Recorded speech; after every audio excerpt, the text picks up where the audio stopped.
On the way to our family reunion in Mexico, my grandma suddenly went pale and whispered, "Stop, turn the car around now." I froze. "What's wrong?" I asked. Her hands shook as she handed me a plastic bag. When I looked inside, my blood ran cold. From that day forward, I never saw my parents the same way again.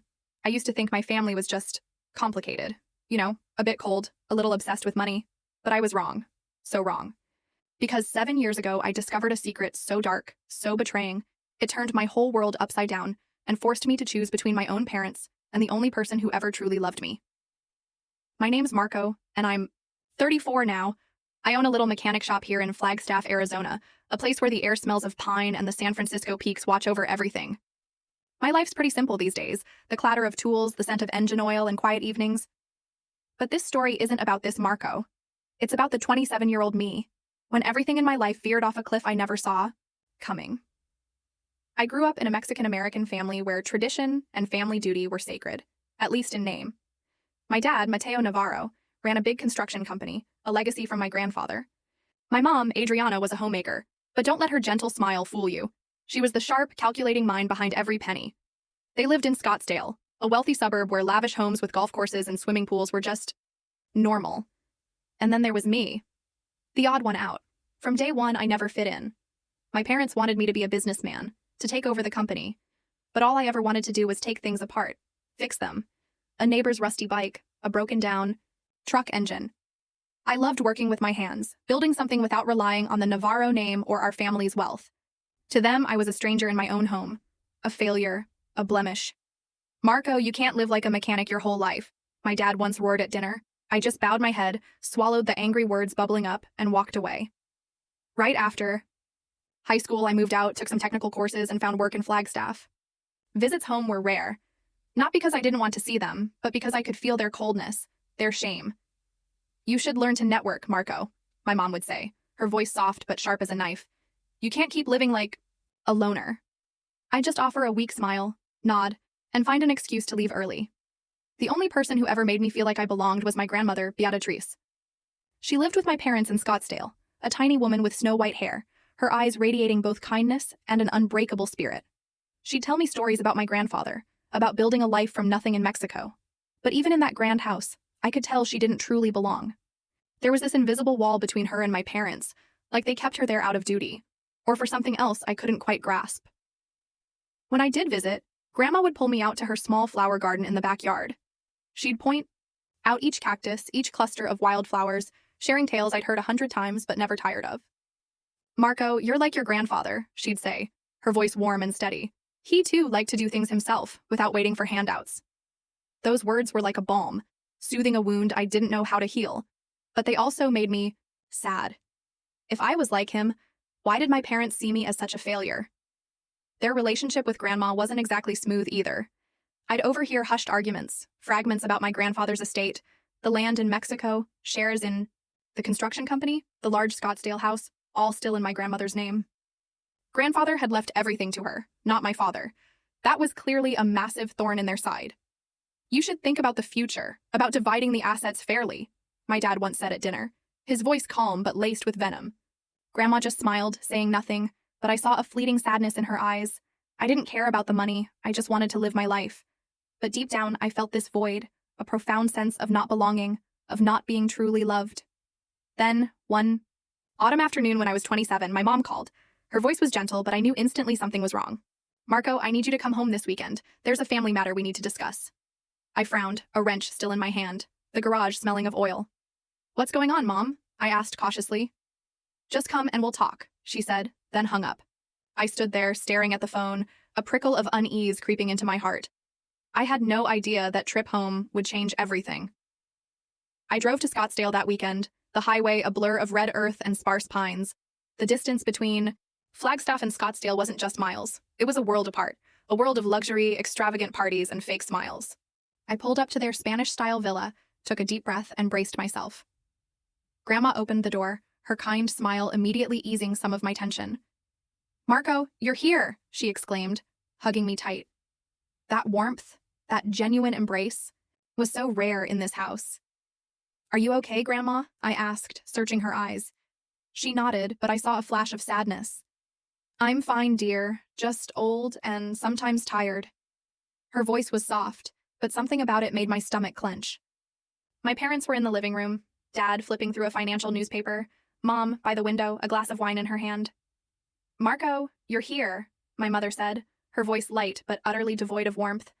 My father just looked up, gave a curt nod, and returned to his paper. No hugs, no questions, just the familiar, suffocating cold. I sat on the sofa, feeling more like a guest than a son. What did you call me here for? I asked, straight to the point. My mother glanced at my father, then turned to me with a forced smile. It's a family matter, Marco. It's about Grandma. My heart hammered. What's wrong with Grandma? My voice was urgent now. My father put down his newspaper, his expression unreadable. Your grandmother isn't young anymore. We need to talk about the future, about what she's leaving behind. I frowned, the unease turning into dread. What do you mean? She's still healthy.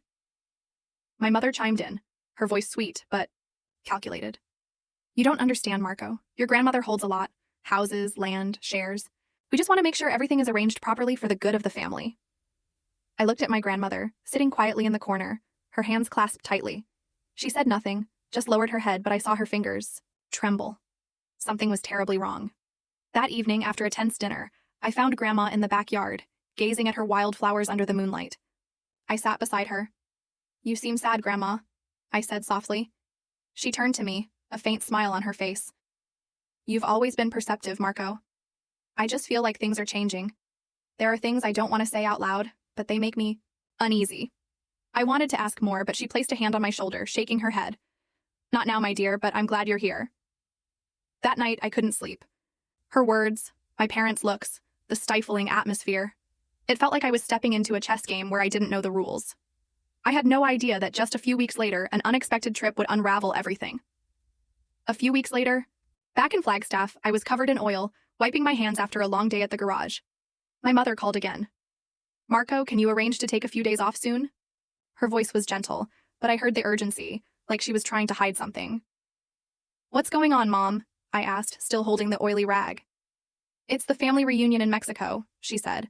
The one we hold every 3 years. We usually take your grandmother, but your father's tied up with company business. I'd like you to take her. I froze. The family reunion, a huge Navarro tradition in the small village in Sonora where my grandfather was born. As a kid, I loved those trips. The grilling tacos, the guitars, the lively stories. But since I moved out, I'd always found an excuse to skip them. Now, my mother wanted me to take Grandma on a 5-day trip across the border, just the 2 of us. You and Dad have always managed to make time before, I said, doubt tinging my voice. She sighed, sounding weary. The company has a big project, Marco. Your father can't leave. I know you're busy, but your grandmother really wants to go. Can you please help us out this time? I thought of Grandma, of the sadness in her eyes. All right, I replied, unsure if it was the right decision. I'll take her. After hanging up, I stood there staring at the half-repaired pickup. There was something in my mother's voice, a subtle push, like she was maneuvering me into something I didn't understand. But I brushed it aside. This was a chance to spend time with Grandma, to hear those stories again. I had no idea this trip would become a turning point, not just in our relationship, but in how I viewed my entire family. The departure day came quickly. I drove my old Ford F-150 to Scottsdale. Grandma was at the front door, wearing a beige sweater, holding a small green suitcase and a cloth bag filled with tamales, oranges, and a bottle of water. You don't need to bring anything, Marco, she said, her smile radiant. I've got everything covered. I laughed, helping her load the suitcase, feeling like a kid again. My parents stood at the door watching us leave. No hugs, no warm wishes. My father gave a curt nod. Be careful on the road. My mother smiled, but her eyes were empty. Call me when you get there, Marco. Then she turned back into the house. The unease crept back, but I said nothing. I opened the truck door for Grandma, and we hit the road. The drive was long, through Arizona's arid deserts and lonely towns. I put on an old Vicente Fernandez CD, the kind of music she loved, and the atmosphere in the truck softened. Grandma started telling stories again, about my grandfather, how he worked construction while she raised 3 kids on a meager salary. Your grandfather was stubborn, she said, her eyes sparkling, but he loved his family. He always said, be a Tetris. Money doesn't matter as long as we have each other. I nodded, listening, but my thoughts drifted to my parents. They loved the family too. But why did it always feel like they loved money more? Then her voice grew quiet, as if she was choosing her words with immense care. "Marco, I've been feeling tired lately," she said, staring out the window. "Not tired from age, but tired in my heart. Your parents, they—" She trailed off, shaking her head. "They're just busy, I suppose." I gripped the steering wheel tighter, the unease resurfacing. "Grandma, if something's wrong, you have to tell me," I said, my voice serious. She smiled but couldn't hide her sadness. "I know, dear, but for now let me enjoy this trip with you." We stopped at a gas station near the border. I bought water and chips while Grandma sat on a bench watching the trucks. When I came back, she was holding an old creased photo of my grandfather next to a vintage truck, his smile beaming. "This was your grandfather when he first started the company," she said, handing me the photo. "You're like him, Marco. You don't like depending on anyone." A lump formed in my throat. "I'm not as good as him," I said, forcing a smile. She took my hand, squeezing it. "You're better than you think." The next leg was smoother, but as we approached the mountainous region near the border, the sky darkened. The roads were narrow, winding, flanked by rocky cliffs. I drove slowly, cautiously. Grandma spoke less now, sinking into her own thoughts. I wanted to ask her more about my parents, but I didn't want to upset her. I just hoped this trip would lift her spirits. Then, as we rounded a sharp curve on a deserted mountain road, the truck suddenly jolted. A sharp pop rang out, and the vehicle tilted. "Damn it," I muttered, slowing down and pulling over. "Must be a flat tire." Grandma looked at me, slightly worried. "Are you okay, dear?"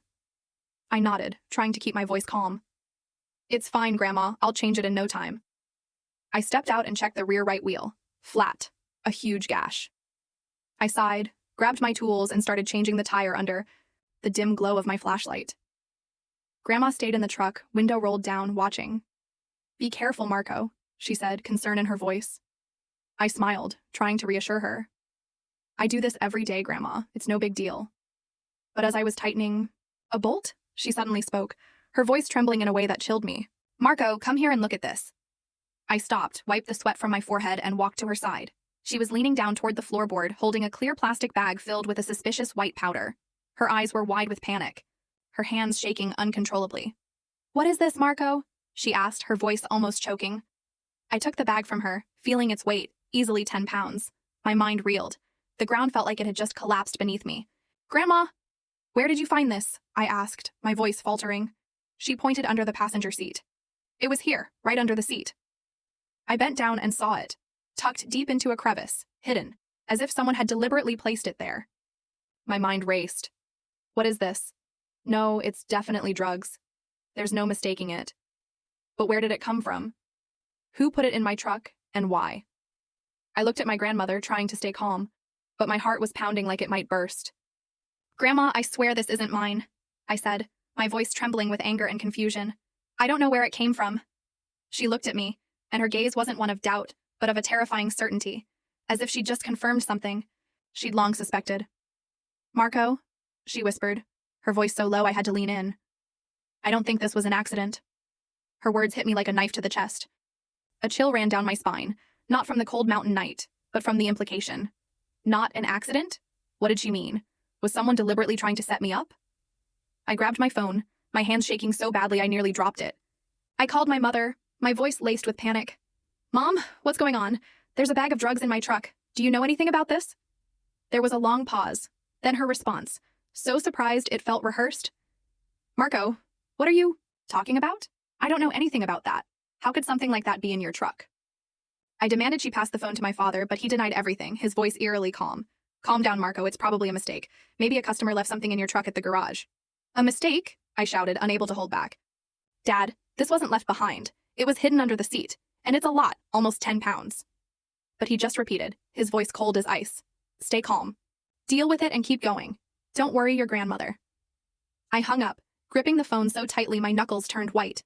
I looked at my grandmother, her head bowed, hands clasped, lips pressed together as if holding something back. "Grandma, do you know anything about this bag?" I asked, my voice almost pleading. She shook her head, her eyes now filled not just with worry, but with deep fear. "Marco, I'm not sure, but I've heard them talking. Your parents. They've mentioned needing to resolve things about the estate. I think they didn't want me to go to Mexico this time." Her words were like a punch to my chest.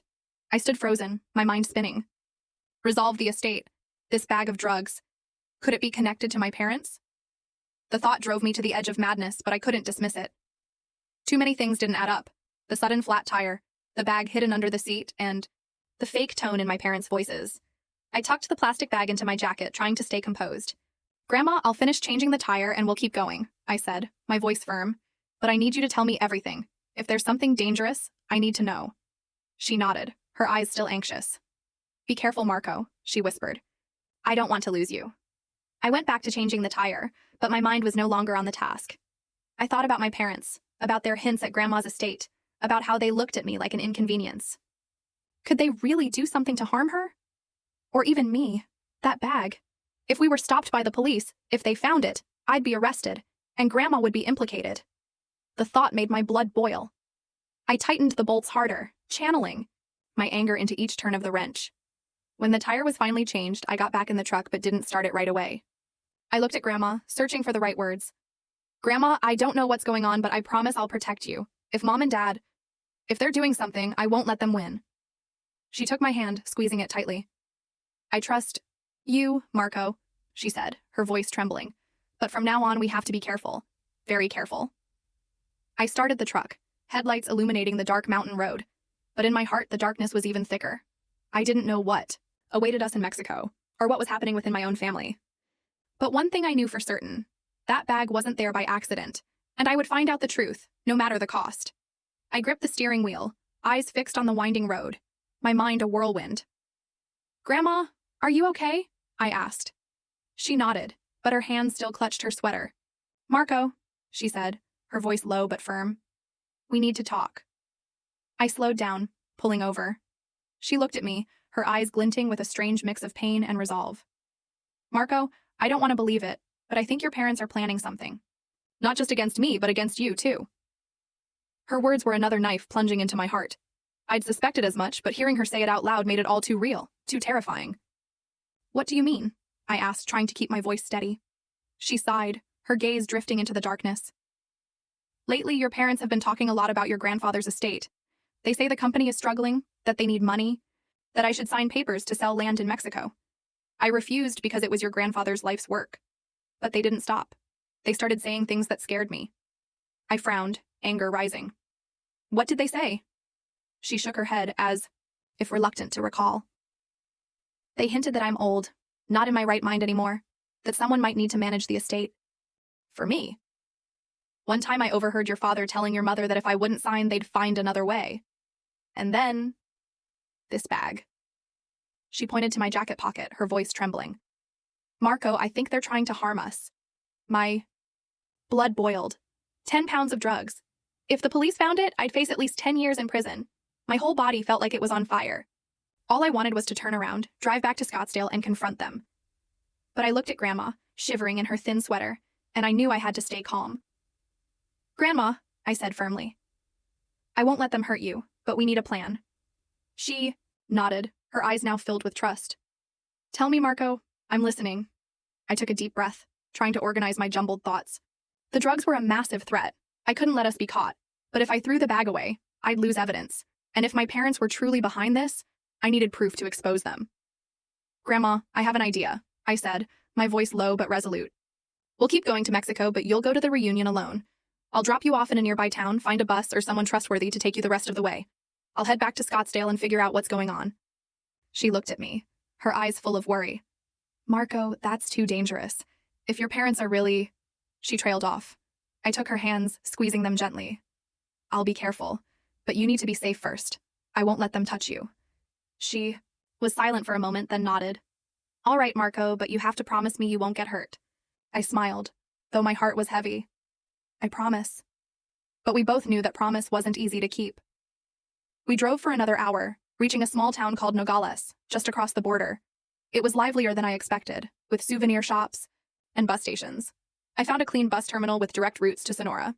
I helped Grandma buy a ticket, escorted her onto the bus, and entrusted her to an older driver who seemed reliable. "I'll come pick you up after the reunion," I said, hugging her tightly. She held my hand, her eyes filled with both worry and determination. "Marco, I'll be waiting for you, but be careful. They're not the parents you once knew." Her words tightened my chest. I nodded, watching the bus pull away, carrying my grandmother out of sight under the streetlights. I stood there for a moment, a wave of loneliness washing over me. Then I returned to the truck, checking the plastic bag in my jacket. Still there. A grim reminder of the truth I had to face. I started the engine and turned back towards Scottsdale. It was time to uncover the truth. The road back to Scottsdale was long and monotonous, but it gave me time to think. I recalled small details from over the years. How my parents always talked about Grandma's estate, how they treated me like an inconvenience, how they pressured her to sign documents. I thought about the bag of drugs, the sudden flat tire. The pieces were starting to fit, forming a terrifying picture. If my parents were behind this, they didn't just want control of Grandma's estate, they were willing to sacrifice me to get it. The thought filled me with both rage and pain. They were my parents, but now I wasn't sure if they even saw me as their son anymore. I stopped at a gas station about 30 miles from Scottsdale, pulled out my phone and called Javier, an old friend who worked at the Flagstaff Police Department. I didn't tell him everything, just asked about the consequences of being caught with drugs. Marco, if it's narcotics in a significant amount, you could be looking at years in prison, Javier said, his tone grave. Near the border, it's even worse. They'll assume you're smuggling. A chill ran down my spine. What if someone planted it in my truck? I asked. Javier paused. You'd need proof, Marco. Without it, your word means nothing. Do you suspect anyone? I didn't answer right away. Just thanked him and hung up. As I neared Scottsdale, it was late. I didn't want my parents to know I was back, so I parked the truck a few blocks away, in a small alley. I checked the plastic bag again, tucking it into a small metal box in the truck bed where I kept my tools. I didn't know what I'd do with it, but I knew I had to keep it safe. Then I turned off the truck's lights, stepped out, and quietly walked toward my parents' large house. The night was quiet, only the chirping of crickets and the dim glow of streetlights. I crept along the fence, avoiding the light, my heart pounding. I didn't know what I was looking for, a conversation, a document, any sign that my parents were truly behind this. But I knew I couldn't turn back. Not for myself, but for my grandmother. She had trusted me, and I wouldn't let her down. I crouched behind a large bush in the backyard, just a few meters from the living room window. My parents' voices drifted out, low but tense, as if they were trying to keep their conversation from being overheard. I inched closer, enough to see their shadows through the thin curtains. My father, Mateo, stood near the dining table, hands on his hips, his voice laced with frustration. My mother, Adriana, sat on the sofa, clutching a wine glass, her eyes sharp and cold. I pulled out my phone and switched on the recording app, hoping to capture crucial evidence. Marco found the bag, my mother said, her voice trembling with a mix of anger and fear. You said the plan was perfect, but what now? If he realizes it wasn't an accident, we'll lose everything. My blood ran cold. They were talking about the bag of drugs in my truck. They knew I'd found it. And my mother's voice wasn't just worried. It carried the panic of someone watching their plan unravel. My father let out a derisive laugh, his tone icy. Calm down, Adriana. He has no proof. He's just a dumb mechanic. He wouldn't dare do anything. But we need to act fast. If Mom doesn't sign the papers after this, we'll find another way. My mother leaned back, her eyes no longer just anxious, but tinged with a ruthlessness I'd never seen before. What do you mean, another accident? Mateo, we've already risked too much. If the police suspect, no one will suspect an old woman having a heart attack. My father cut in, his voice lowering as if weighing each word carefully. She's old. Her health is frail. A dose of medication, a shock. Everyone will think it's natural, and when she's gone, the estate will be ours. Marco won't have a chance to interfere. I stood frozen, my heart pounding so hard I feared they might hear it. Not only had they framed me with drugs to pressure my grandmother, but now, with that plan at risk, they were willing to kill her to get what they wanted.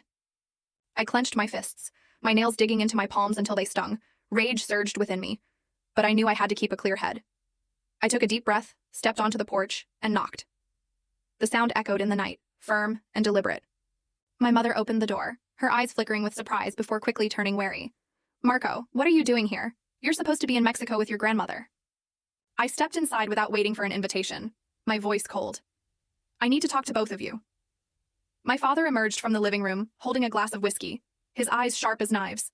What's this about, Marco? Why are you back in the middle of the night? I stood in the middle of the living room looking straight at them. I found the bag of drugs in my truck, I said, my voice calm but cutting, hidden under the passenger seat. Do you know anything about it? My mother's face paled, but she quickly regained her composure. Marco, what are you talking about? How would we know? It could belong to a customer from your garage. My father nodded, adding, You should be more careful about the people you work with. I let out a bitter laugh, unable to hold back. A customer? Or did you hire someone to plant it in my truck? To frame me? To force Grandma to sign over the estate? The air in the room seemed to freeze. My mother stood abruptly, her voice trembling. How dare you say that to us? Are you out of your mind? But my father raised a hand, signaling her to be quiet. He stared at me, his gaze like it could pierce right through me. Don't accuse us without proof. If you do, don't blame us for being ruthless. I stepped closer, lowering my voice. I heard everything. About the drugs, about your next plans to harm your own mother. My mother gasped, but my father let out a dry, hollow laugh. You think you're clever, don't you, Marco? You think you can take us on? You're nothing. A failed mechanic living off the family's money. His words hit like a punch, but I didn't back down. If I'm nothing, why did you need to frame me? Why plan to hurt Grandma? My mother interrupted, her voice nearly a scream. Because we had no choice, Marco. The company is going bankrupt. Your grandmother is holding on to the entire estate and won't give us a cent. We had to do something. My father snapped at her to be quiet, but it was too late. She'd said too much. I pulled my phone, still in recording mode, from my pocket and held it up. Thank you, Mom. I needed exactly those words. My mother froze, stunned, while my father lunged at me, trying to grab the phone. I dodged, but he shoved me against the wall, his hand gripping my collar. You dare, Marco? He roared. You think you can destroy this family? I pushed him off, my voice shaking with fury. Family? You destroyed it long ago. I'm not your son anymore. That night I drove away from Scottsdale without looking back. The road was pitch black, lit only by my headlights. I texted Javier, sending him the recording through an encrypted app he'd recommended. Javier, I have proof. Keep it safe for me. I'm going to Mexico to find my grandmother. He replied almost immediately. Marco, are you okay? I'll keep the recording safe, but don't do anything reckless. Call me if you need me. I didn't respond. I wasn't sure if I was okay. Anger and pain still burned in my chest, but I knew I couldn't stop now. My grandmother was waiting for me in Sonora, and I needed her to know I was on her side, even if the whole world turned its back on us. I drove through the night, across Arizona's deserts, over the Mexican border, to the small town, where the family reunion was taking place. My mind churned with what had just happened. My parents' words about the drugs, their plan to harm my grandmother, how they saw me as a pawn. I used to think that despite their coldness, despite their inability to understand me, they were still family. But now I realized family isn't about blood. It's about those willing to protect each other. And the only person in this family who did that for me was my grandmother. Dawn was breaking when I reached the small village in Sonora. Red dirt roads led into the heart of the village, where low-tiled houses were scattered among cornfields and cacti. The Navarro family reunion was held at a large ranch owned by a distant uncle. I parked under the shade of a pine tree, spotting long tables set up in the yard, laden with food. Mariachi music drifted from a distance, mingling with the lively chatter and laughter of relatives. But I felt no joy. I just wanted to find my grandmother. I walked into the yard, my eyes scanning the crowd. Aunts, uncles, and cousins I'd only met a handful of times were talking, eating, and dancing. A few recognized me waving hello, but I only nodded curtly. Then I saw her, my grandmother, sitting on a wooden chair in a corner of the yard next to a patch of wildflowers. She wore a long green dress, her silver hair neatly tied back, her gaze distant as she looked toward the horizon. I approached, my heart tightening at how small and fragile she seemed. Grandma, I called softly, sitting beside her. She turned, her eyes lighting up when she saw me. Marco, you're here. She grabbed my hand, squeezing it tightly as if afraid I'd vanish. I was so worried. Where did you go without saying anything? I smiled, trying to hide the surge of emotions welling up inside me. I'm sorry, Grandma. I had to take care of something, but I'm here now. She looked at me, her eyes searching, trying to read what I was hiding. What happened, Marco? You don't look okay. I took a deep breath, unsure where to begin. I didn't want to hurt her, but she deserved the truth. Grandma, I went back to Mom and Dad's house in Scottsdale, I said, my voice low. I overheard them talking about the drugs, about how they wanted to force you to sign papers, and they're planning to hurt you next. My grandmother froze, her hand trembling in mine, but her eyes showed no surprise, only a deep sadness. I suspected as much, she whispered, but I didn't want to believe it. They're my son, my daughter-in-law. How could they? Her voice broke, and I felt my eyes sting. I held her hand tightly, trying to keep my voice steady. Grandma, I recorded what they said. I have proof. I won't let them hurt you. I promise. She looked at me, tears streaming down her weathered cheeks. Marco, you don't have to do this for me. You've already suffered enough. I shook my head, my voice firm. No, Grandma. I'm doing this because I want to, because you're the only one in this family who truly cares about me. She wiped her tears, her trembling hands steadying as her eyes regained the resilience I'd always admired. She squeezed my hand tighter, her voice soft but powerful.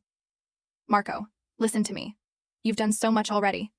You've protected me, faced things no one should have to. But now let yourself rest a little. Don't let this weigh on your heart. She paused, a gentle smile spreading across her face, her eyes sparkling under Sonora's fiery sunset. We're here, surrounded by loved ones, laughter, and music. Forget those two people, at least for today. You deserve to be happy, Marco. I looked at her, a lump forming in my throat. Her words were like a cool breeze, easing some of the burning anger and pain in my heart. Grandma, how can I be happy knowing they're plotting against you? I asked, my voice still trembling. She shook her head, placing a hand on my cheek, just like she did when I was a child. Marco, life is short. If you let pain control you, you'll miss the beautiful moments. I don't want to see you live in anger. Let me see your smile, like when you were little, chasing me around for tamales. I couldn't help but let out a soft laugh. The image of myself as a kid, toddling after her in the small Scottsdale kitchen, lightened my heart. You always know how to make me smile, I said, squeezing her hand. She smiled back, her eyes twinkling. Then get up, Marco. Come with me. Eat some tacos, dance with your aunts and uncles. We're family, and family isn't those who hurt each other. It's the people standing here ready to share joy. She pulled me to my feet, and I let her lead me like an obedient child. We walked into the heart of the yard, where the Navarro family reunion was in full swing. Long tables draped in white were laden with food. Mariachi music filled the air, blending into a lively rhythm. Aunts, uncles, and distant cousins laughed, hugged, and danced under lanterns strung from tree branches. An Aunt Rosa spotted me and squealed, "Marco, my little boy is here!" She rushed over, enveloping me in a tight hug. "It's been too long. You've grown so much. Come eat with me. Don't let Beatrice hog you all to herself." I laughed, warmth spreading through me. My grandmother stood beside me, beaming, savoring every moment of seeing me blend into the family atmosphere. We sat at a table, and Rosa pushed a plate of tacos piled high with grilled beef and cilantro toward me. "Eat, Marco. Don't be shy," she said, winking. I took a taco, bit into it, and the fiery salsa nearly made me choke, prompting laughter from everyone. My grandmother patted my shoulder, laughing loudly. "You still can't handle spice, can you?" she teased, and I shook my head, pretending to scowl. "You act like I'm not Mexican." The reunion's energy swept me up like a warm river. I talked with Uncle Juan, who shared stories of my grandfather, how he always brought candy home for the kids after long trips. I danced with Rosa, clumsy as I was. "Marco, you dance like a lamppost," she laughed, but still held my hand, pulling me into the center of the yard. My grandmother stood there, clapping to the music, her eyes shining as if no sadness had ever touched her. When the music slowed, I pulled my grandmother onto the dance floor. She laughed, trying to protest. "I'm too old, Marco. I can't dance." But I didn't let go. "Too old? You dance better than me." I took her hand, leading her in a slow, gentle sway to the guitar's rhythm. She laughed loudly, her silver hair fluttering in the night breeze, and my heart felt lighter than ever. In that moment, there were no parents, no drugs, no schemes. Just me and my grandmother, two souls finding each other amid laughter and music. The reunion stretched late into the night, the moon hanging high over Sonora's sky. I sat beside my grandmother on a wooden bench, sharing a plate of cinnamon-dusted churros. "Grandma, I don't remember the last time I felt this happy," I said, my voice softening. She smiled, placing a hand on my shoulder. "Marco, you're my joy. No matter what happens, I know you'll always do what's right. And today, you've made me so happy." I looked at her, a lump in my throat. "Grandma, I want to take you to Flagstaff. I have a small house, not fancy, but warm enough. I don't want you living near Mom and Dad anymore." She looked at me, her eyes full of love. "Marco, I'll go with you. Not because I'm afraid, but because I want to be with you. You're my home." I hugged her, feeling a weight lift from my shoulders. I knew the road ahead wouldn't be easy, but with my grandmother by my side, I was no longer afraid. The reunion in Sonora ended a few days later. I helped my grandmother pack her final belongings: a favorite embroidered handkerchief, a box of EFs, leftover churros, and the old photo of my grandfather. We said goodbye to our relatives, who hugged us tightly, urging us to visit more often. Aunt Rosa slipped a bag of tamales into my hands, winking. "For the road, Marco. Don't let Beatrice go hungry." I smiled, the warmth from last night's laughter still lingering. But as the truck rolled away from the ranch, I knew we couldn't return to life as it was. The recording on my phone, proof of my parents' scheme, was like a ticking time bomb, a reminder that things were far from over. I glanced at my grandmother, who was staring out the window, her hands clasped tightly in her lap. "Grandma, are you okay?" I asked softly. She smiled, but her eyes held a trace of sadness. "I'm fine, Marco. It's just I still can't believe Mateo and Adriana would do such things." But I trust you, and that's what matters most. I nodded, gripping the steering wheel. I won't let them hurt you, Grandma. I promise. But I knew keeping that promise meant acting quickly. Before leaving Sonora, I'd called Javier, asking him to keep the recording safe and to connect me with a lawyer he knew in Flagstaff. I need to make sure Grandma is protected, I told him. If my parents try anything, I want evidence to take to court. Javier agreed, his tone serious. I'll handle that, Marco. Just focus on taking care of your grandmother.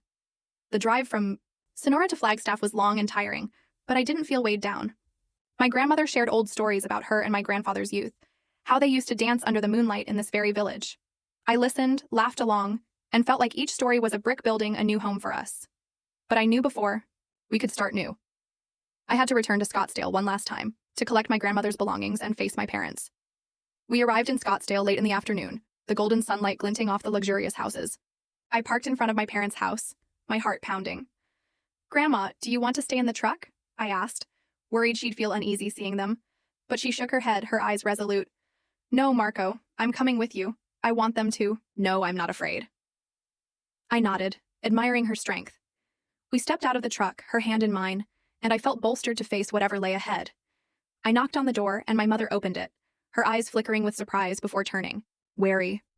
Marco, Beatrice, you're back already. Her voice tried to sound calm, but I noticed her hands trembling slightly. I stepped inside, pulling my grandmother along, my voice firm. We're here to get Grandma's things. She's not staying here anymore. My mother's jaw dropped, and my father frowned. What? Mom, you can't leave. This is your home. My grandmother stepped forward, her gaze sharp as ever.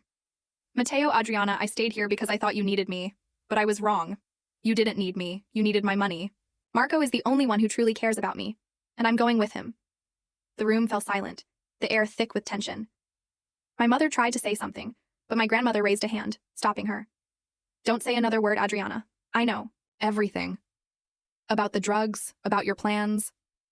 I'm disappointed but not surprised. You've chosen your path. My father stepped forward, his voice a low growl. Mom, you can't do this. That estate belongs to the family, not just you. But my grandmother only glared at him, her eyes cutting like a knife. The one who truly loves me is standing right here, and it's not you. My heart ached with both pain and pride. I took my grandmother's hand, leading her upstairs to gather her things. My parents stood there, silent, glaring at us with resentment, but saying nothing more. We quickly packed her clothes, personal items, and the photo of my grandfather. As we left the house, I turned back to look at them one last time. Don't try to contact us, I said coldly. If you do anything to Grandma, I'll take that recording to court. My mother paled and my father clenched his fists, but they didn't dare act. We left Scottsdale as the sun set, the horizon glowing a fiery red. I drove toward Flagstaff, my grandmother beside me holding the photo of my grandfather, her expression serene. Marco, she said softly. Thank you. I've never felt this free. I smiled, feeling like an old chapter had just closed. When we reached Flagstaff, I led her into my small house, a simple wooden home with a sunny front yard and a corner I'd prepared for her to plant flowers. Welcome home, Grandma, I said, opening the door. She smiled, stepping inside, and I knew that from now on, we would build a new life together. The first few months in Flagstaff were the most peaceful I'd ever experienced. My grandmother quickly turned my small house into a true home. She planted a little garden in the front yard, cacti, wildflowers, and the roses she loved. Every morning I'd see her watering the plants, humming old Mexican songs, and my heart felt lighter than ever. The garage kept me busy, but I always made time to have dinner with her, listen to her stories, and laugh together like old friends. But I didn't forget what had happened. The recording remained safe with Javier, and I knew my parents weren't the type to give up easily. I contacted a lawyer in Flagstaff, Mr. Garcia, who helped me prepare legal measures to protect my grandmother.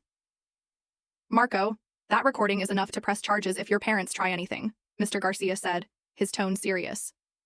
But it's best to keep your grandmother safe and avoid conflict. I agreed, but I stayed vigilant. 4 years passed in the blink of an eye. My grandmother remained strong, but I noticed she was growing weaker. Her morning gardening sessions became shorter, and she rested longer on the wooden bench. One evening, as we ate tamales she'd made, she took my hand, her eyes gentle. Marco, I know my time is running out, but I'm happy because I have you. I forced a smile, my heart heavy. Grandma, don't say that. You'll be with me for a long time. But she just smiled, shaking her head. I've lived enough, Marco, and I've prepared everything. I didn't understand what she meant until she passed away one winter night, peacefully in her sleep, in my arms. I held her, tears streaming down my face, feeling like I'd lost a piece of my heart. But I also knew she'd left with a smile, no longer afraid or alone. A week later, Mr. Garcia called me to his office. "Marco, Beatrice left a will," he said, handing me a stack of documents. I opened them, my heart pounding. My grandmother had left everything to me: the house in Scottsdale, the land and shares in Mexico, and a substantial savings account. The will was drawn up 3 years ago, notarized and signed by 2 witnesses, old friends of hers in Flagstaff. "She wanted to make sure you were taken care of," Mr. Garcia said, his voice low, "and she knew you wouldn't let the estate fall into the wrong hands." I sat there, stunned, not because of the wealth, but because of my grandmother's profound love for me. I didn't want money or land. I just wanted her back, sitting beside me, telling her old stories. But I knew this was her way of protecting me, even after she was gone. Not long after, my parents showed up. They came to Flagstaff, standing at my doorstep, demanding to sue for the estate. "That's the family's, Marco," my mother shouted, her voice full of rage. "You have no right to keep it all." But I just looked at them, my voice cold. "Grandma made her choice, and you know why. If you want to sue, go ahead. I have the recording, and I'll take it to court." They paled, said nothing more, and turned away. I knew they wouldn't dare sue. My grandmother's will was ironclad, and they had no chance of winning. I didn't rejoice over the estate. I only felt a deep sense of peace, knowing I'd kept my promise to my grandmother. I sold the Scottsdale house, using the money to expand my garage and donate to a community center in Flagstaff. The land in Mexico I kept, as a way to remember her and my grandfather. Every day I went to her garden, watered the roses, and felt like she was still there, smiling at me. I sit here in my small room in Flagstaff, morning sunlight streaming through the window, making dust motes sparkle like tiny stars. Before me is an old notebook, its leather cover worn, where I've written down this story. I write not to boast or seek validation, but to preserve what my grandmother taught me about family, about honesty, and about choosing to do what's right, no matter how hard it is. I write so that my children, if I have them someday, will know that family isn't about blood, but about the people we choose to love and protect. 7 years have passed since that fateful night in Scottsdale when I learned the truth about my parents.